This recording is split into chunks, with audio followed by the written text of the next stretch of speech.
We're now in the 6th year of BDGP, which ran from 2015 to 2020. As part of the programme, farmers had to meet certain targets, and the main target now this year, and it culminates on the 31st of October, with farmers having to meet the 50% 4 and 5 star genotype target.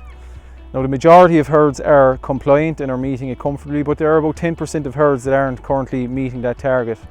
The main things the farmers need to do is, number one, is be aware of their own herd's situation. So how do you check compliance? The best way of checking compliance is by logging into the ICBF website online and select View Profiles, and in the View Profiles there will be BDGP eligibility. Now that will open an overview screen and it will show your compliance on all of the key requirements from the females, stock bulls and AI. The main thing to really watch out there for is any place in that screen where there's a red and an X, it shows non-compliance. For farmers that can't use the online profiles, we're posting reports after each evaluation run, and this will highlight any areas that they're non-compliant on either. For any farmers that find themselves non-compliant on the 50% target for the 31st of October, there are a number of options. The first one is to check to see does the herd have any 4 and 5 star females that are waiting to get a genomic evaluation. If they are, those animals may bring those herds compliant. So there are 2 evaluations left before the end of the programme. One which is coming out on the 6th of October, and the last and final one which will be on the 24th of November.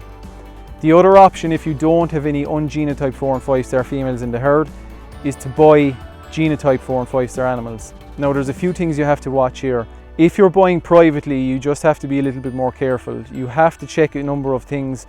Number one, you have to make sure that the animals are born on or before the 30th of June 2019. This is because they have to be 16 months on the 31st of October 2020. The second thing you have to check is that they're 4 and 5 stars at the time of purchase. So the animal might have been genotyped 2 years ago in the seller's herd and it might have been eligible, but the animal might now be only 3 stars. So if you buy that animal, it won't be eligible for you. It's the index of the animal at the time of sale. And the third thing that you have to watch and make sure is that the animal has a published genomic evaluation. Now the best way of checking all these things is online, because the online ICBF animal search is always up to date. Do not use the BDGP eligibility report as a reference when buying animals. If you're buying through MARTS, the MARTS screen says whether the animal is eligible or not. So you just have to look on that screen. If it says BDGP eligible, yes, you can buy that animal, and you can know that once the animal moves into your herd, it'll be counted as compliant. If it says no, that animal will not be eligible.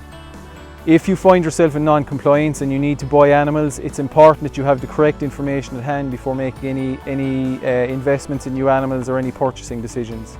I would encourage farmers to talk to people who understand the programme before making any decisions. So that may be talking to your Teagasc advisor, talking to somebody in ICBF, or talking to someone in the Department of Agriculture.